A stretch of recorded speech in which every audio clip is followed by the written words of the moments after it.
Doctor Babita Singh ji, महाराज जी आप कह रहे हैं कि आप एक महाविद्यालय के प्रधानाचार्य हैं। महाराज जी आप कह रहे हैं कि आज बहुत सारी युवा पीढ़ी जो कॉलेज आदि में पढ़ती है, महाराज जी वो किस तरह मतलब अध्यात्म ज्ञान से जुड़कर आगे बढ़ सकती है, क्योंकि आजकल आधुनिक शिक्षाएं। हाँ, है बहुत बड़ी समस्या और इसका समाधान अकेले से नहीं हो सकता है।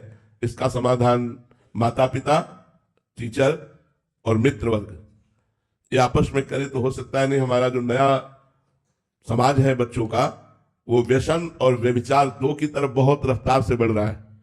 बच्चों में नशा बढ़ रहा है और व्यभिचार बढ़ रहा है। ये जब तक नष्ट नहीं होगा तब तक ना तो लौकिक उन्नति सही हो पाएगी और ना आध्यात्मिक उन्नति।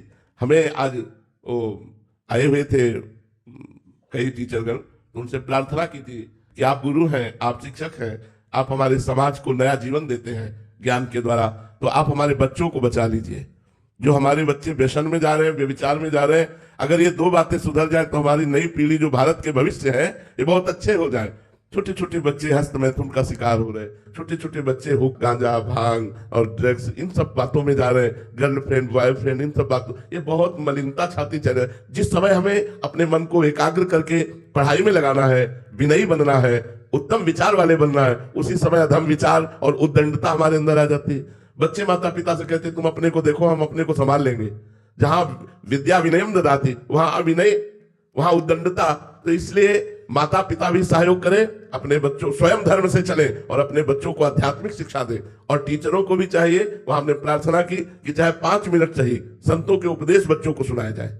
ब्रह्मचर्य पर मन को कैसे वश में रखें, आप चिंता युक्त हैं तो कैसे बचें, आपका गलत संग क्या हो सकता है, ये जानकारियां उनको प्रस्तुत की जाए। आपसे अगर कोई ऐसे मिल रहा है तो गलत है, आपसे कोई ऐसे मिल रहा है तो अच्छा है, अगर इस तरह का व्यवहार कर रहा है तो गलत है, इन गलत बातों से तुम्हें बचना चाहिए। तो बच्चों को जो गुरुजन है, टीचर जन है, आध्यात्मिक शिक्षा दे। कुछ गीता के श्लोक है, कुछ भागवत के अर्थ है, कुछ संतों की वाणियां हैं। अगर अध्यात्म नहीं पहुंचेगा तो आधुनिकता संभाल नहीं सकती, क्योंकि आधुनिकता के ऊपर जो विदेशी रंग है वो चढ़ रहा है।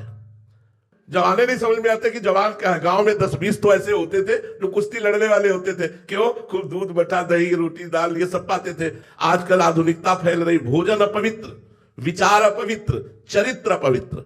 कैसे हमारी समाज बनेगी, कैसे सुधरेगा? अगर चरित्र पवित्र है तो सब कुछ चला गया, क्या रह गया? छोटे छोटे बच्चे छोटी अवस्था से उनको चरित्रवान बनाने की शिक्षा देनी चाहिए। ये भारत है, भारत धर्म प्रधान देश है, यहाँ चरित्रवानों की पूजा होती है, चरित्रहीनों को राक्षस कहा गया।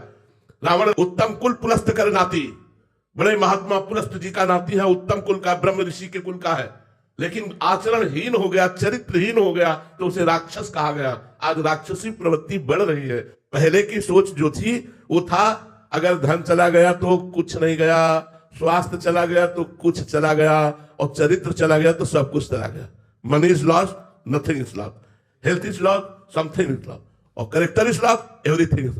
अब उल्टा मानसिकता देखो कैसी बदल गई कि उल्टा हो गया, पूरा उल्टा हो गया। चरित्र का कोई महत्व नहीं रह पा रहा कि हमारा चरित्र कैसा होना चाहिए। आज छोटे छोटे बच्चों के चरित्र पवित्र हो रहे, व्यसन और व्यभिचार की प्रवृत्तियां बढ़ रही।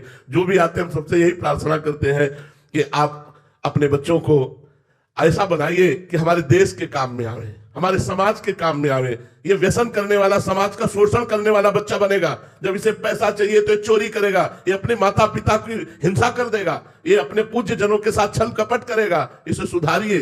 तो आज जो व्यसन और व्यभिचार की प्रवृत्तियां बढ़ रही हैं, टीचर से, माता पिता से और मित्रों से प्रार्थना कि आप अपने मित्र को संभालिए, आप अपने पुत्र को संभालिए, आप अपने शिष्य को संभालिए। और हमारे भारत के भविष्य बच्चे, इन्हीं में से कोई एमएलए बनेगा, कोई सांसद बनेगा, कोई किसी विभाग में जाएगा, कोई किसी विभाग में जाएगा। अगर ये भ्रष्ट आचरण वाले बने तो समाज को सुख नहीं पहुंचा पाएंगे। यदि चरित्रवान बने तो एक नेता बनकर हमारे समाज को सुख पहुंचाएंगे, एक डॉक्टर बनकर हमारे समाज को सुख पहुंचाएंगे, एक न्यायाधीश बनकर हमारे समाज को सुख पहुंचाएंगे।